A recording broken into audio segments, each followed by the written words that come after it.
Hey everybody, Nick here, and today I got a video for you actually on a part of my channel that's very often behind the scenes, but that I don't know that I've ever talked about directly, and that is my review disclaimer. Very often I'll say something like, okay, this guy was sent to me by Sandrine Knives, and as always, I told them that I was going to talk about the good, the great, the bad, the ugly. I sent them the disclaimer on my website. They still sent it along, and indeed that's true, but what is that disclaimer? Why do I have it? Why is it written the way it is? What the heck are you thinking, Nick Shabazz? All of those things I want to talk a little bit about today. So what I'd like to do is kind of go through it step by step and explain a little bit why my disclaimer is the way that it is at the same time that we're going through it. So I'll try and read a chunk aloud and then talk a little bit about why I've got it there. So hello, dearest maker. Thanks for reaching out to offer a product sample. I very much appreciate it. I want to make sure we're on the same page, so read through this. Respond to my question with a quick I agree to your terms. I'll get you my address. The reason I've got it phrased this way is that very often a maker will send me a message on Instagram or an email and say, hey, Nick, you want to check this out? First thing is, sure, it's that. Well, actually, in some cases, no, I think I'll pass. Actually, in a lot of cases these days. But I think I'll pass. Or, hey, sure, that sounds great, but check this out. I send it this way just immediately to make sure it's on the table. That way there are going to be no surprises whatsoever. But I also don't want to come across as super negative by this. I mean, as you'll see, the document is very kind of conservative, but it's really designed to repel jerks. That's its biggest function here. So more than anything else, I owe it to my viewers to provide an honest and fair review. And every review I make looks at the good, the great, the bad, the ugly, whatever's on my table. So that means that in addition to talking about the fact that the item's been sent to me for review by the maker, which of course allows me to put out the sign, right? Because otherwise it's just kind of ugly, right? If I'm just doing things for pay or something like that and I'm not revealing it or pay, well, I'm not doing things for pay ever, but I'm doing things in exchange for product, that feels really ugly. So I want to make sure that people aren't trying to get me to hide that. And in the final conclusion, I'll be giving a straightforward verdict, which could be anywhere from this is a gem, pick one up, to not bad, pick it up if you want, to this is junk, even if you, don't even think twice. I have this in here just so people know that those are options, right? So much of the Instagram influencer world, or even the YouTube influencer world, is for positive mentions, and I don't play that game. I really desperately don't want to ever be in a situation where I have something on my table that I can't say something negative about, because in that case, what the heck's the point of a review, right? At that point, all I'm doing is filleting the maker, and that's not doing anybody any good, right?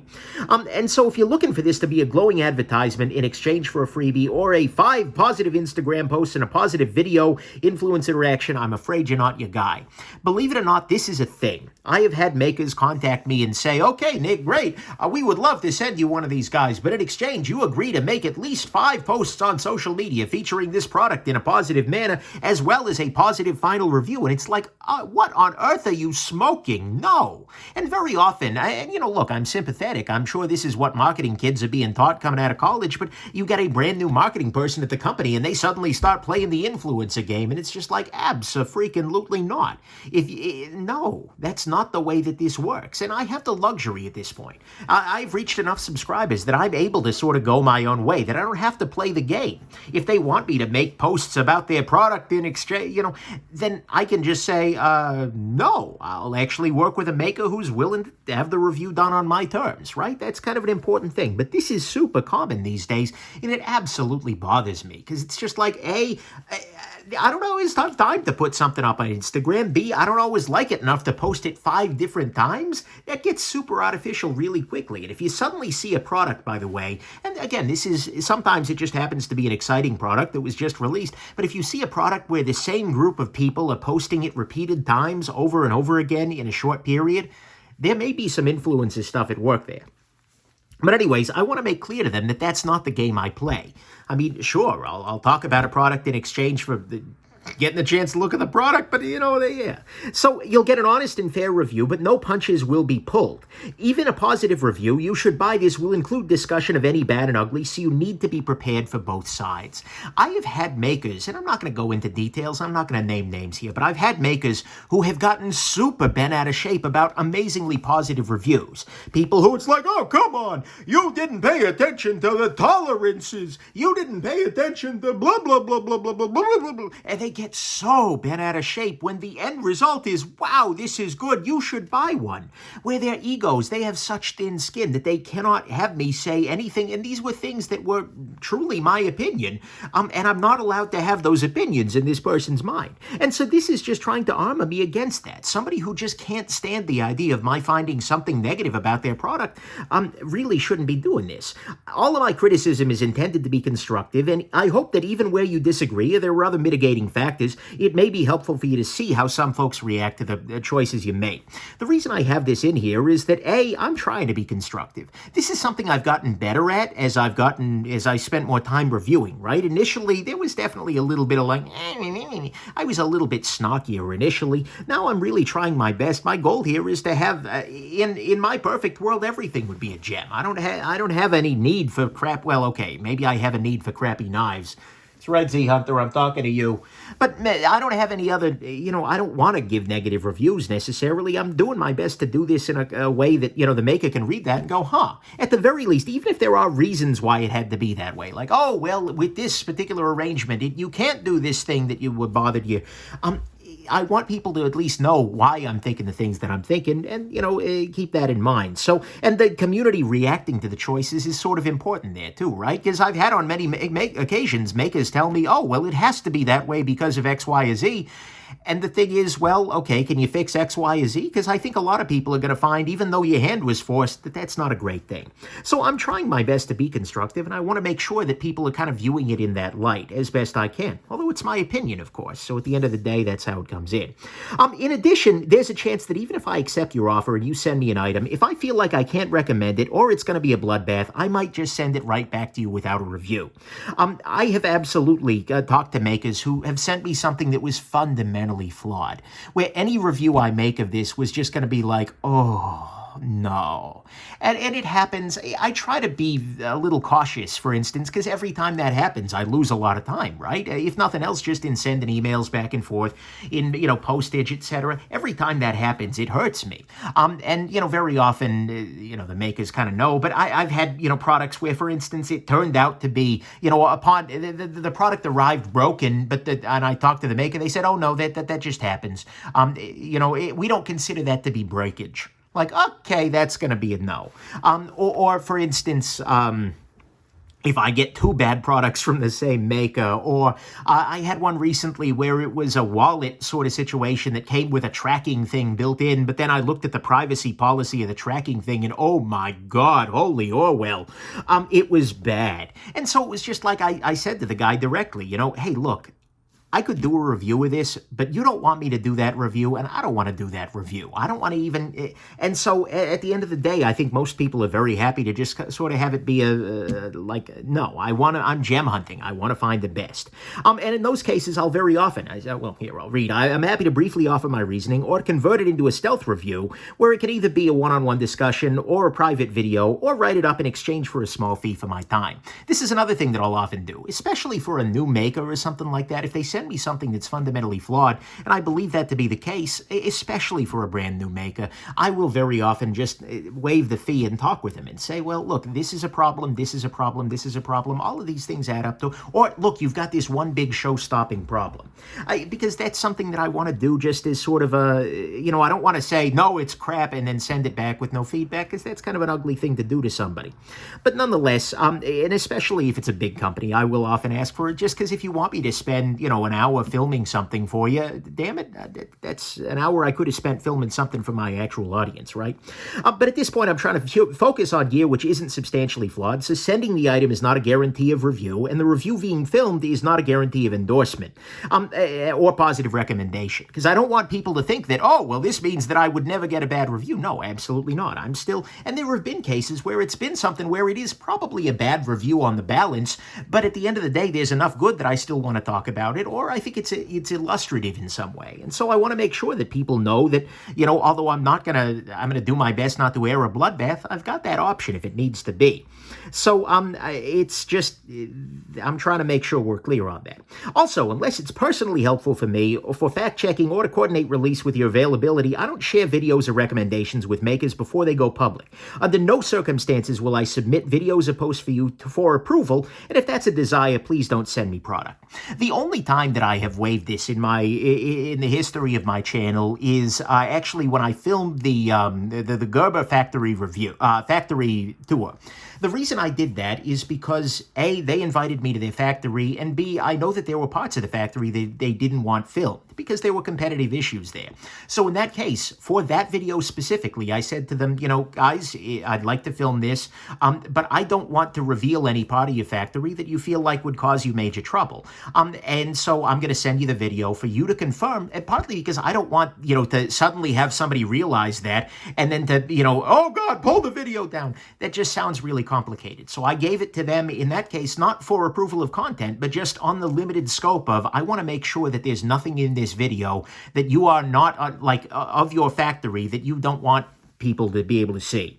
I feel like that was a fair trade-off, and I don't think it compromised me ethically. And in fact, I think it probably just made it easier for them to, you know, be willing to allow me to do that, because I think it was kind of a cool experience to share with folks.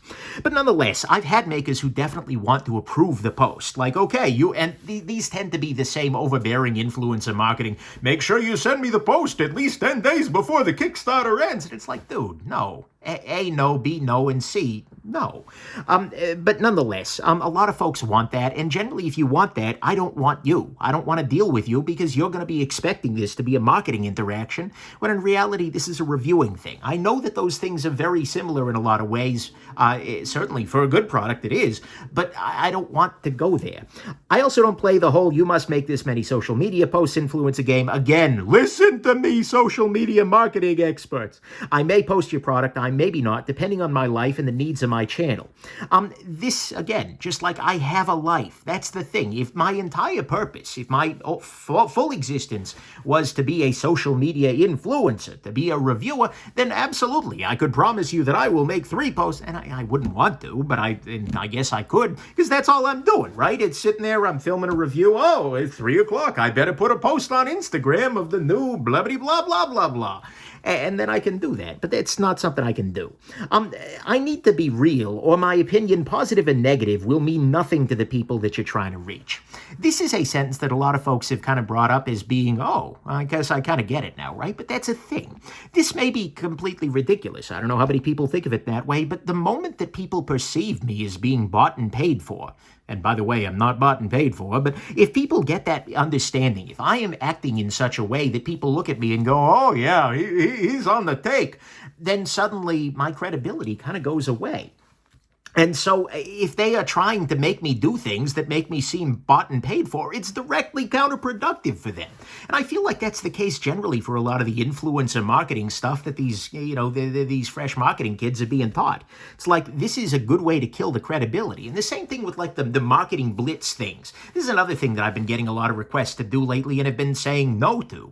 Like, okay, you need to post your video on this day specifically, because that way they all land at once, because that is just really bad for the channel, right? If I am suddenly posting on a day that I normally wouldn't post a review of something that happens to be coincidental with the day that its Kickstarter starts up, oh God, does that feel like payola?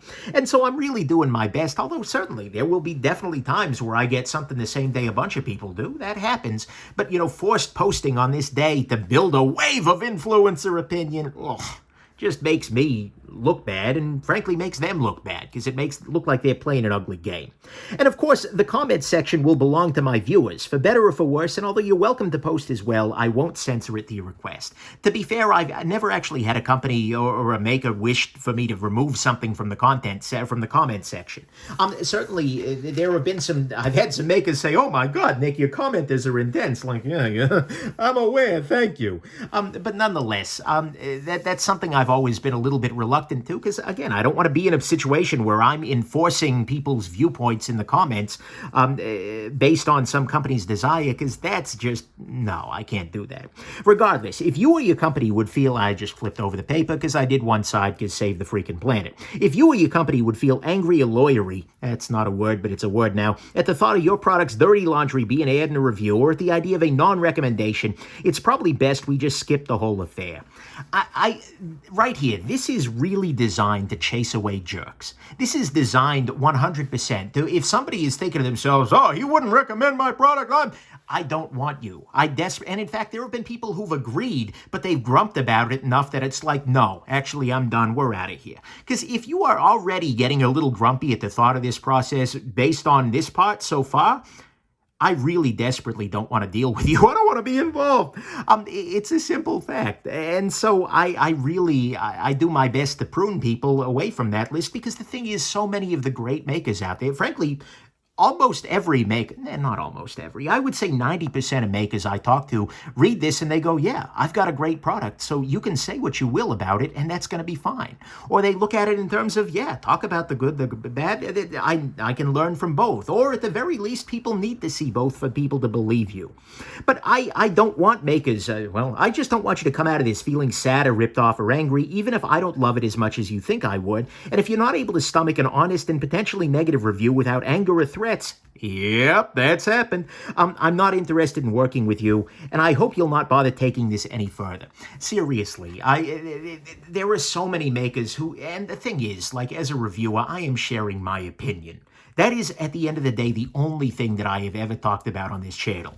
I give my opinions on things. And so at the end of the day, it's like, what are you complaining about here? It's like, stop disagreeing with me. Like, okay. And so I really desperately want to chase off at this stage anybody who would get that sort of angry, oh my God, don't attack my product, the really thin-skinned makers, because like I said, there are plenty of makers out there who are really open to that criticism, or at the very least, they don't mind it. They know it's a part of the thing, and they know that no product is perfect, including theirs.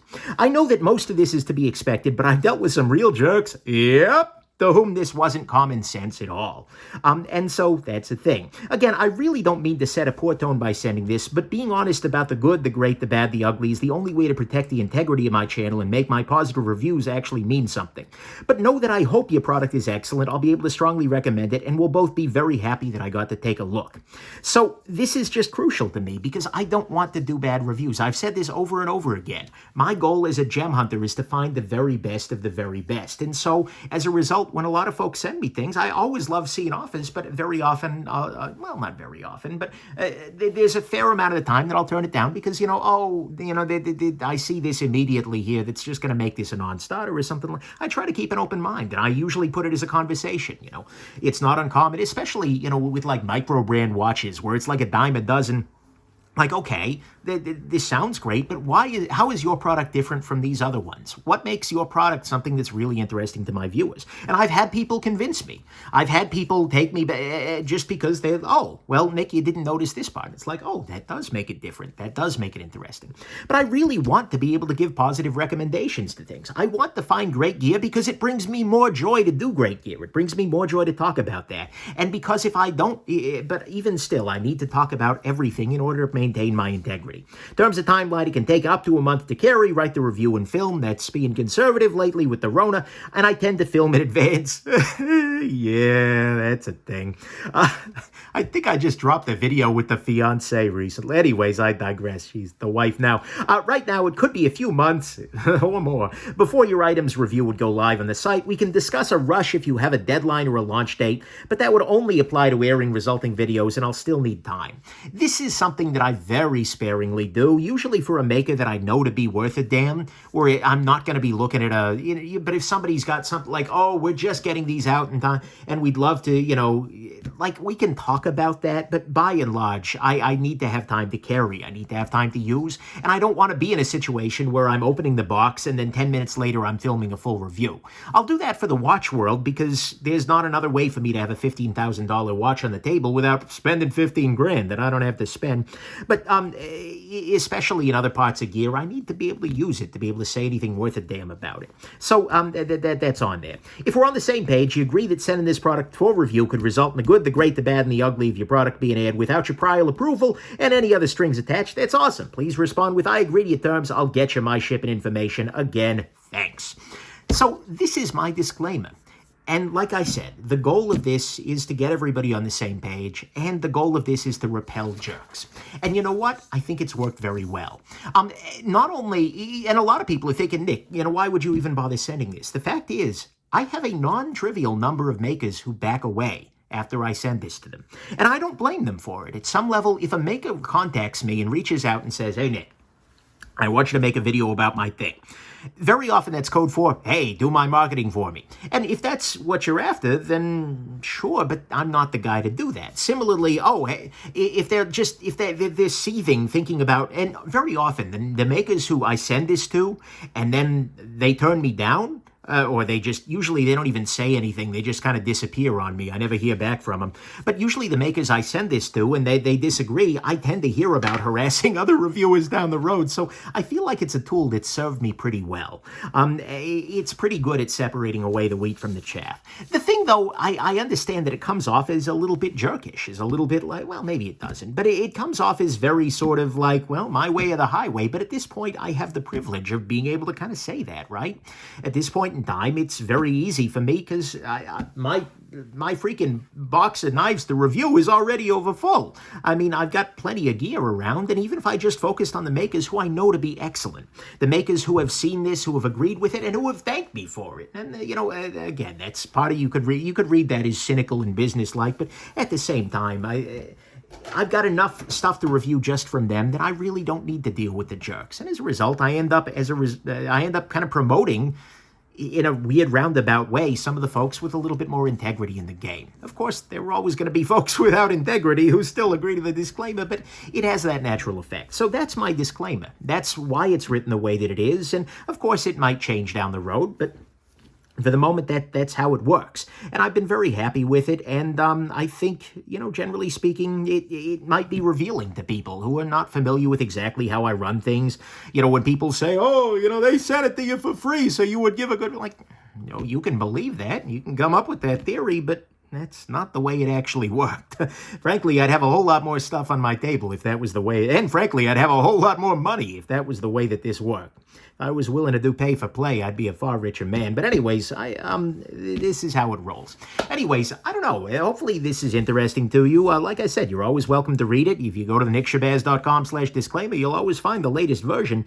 But yeah, this hasn't changed in a while, so I figured, hey, it's time to show that off. So anyways, there you go. Hope this has been interesting to you and that you have yourselves an absolutely wonderful rest of your day with some good, some great, some bad, and hopefully very, very little ugly, if any at all. Have a good one. Bye now.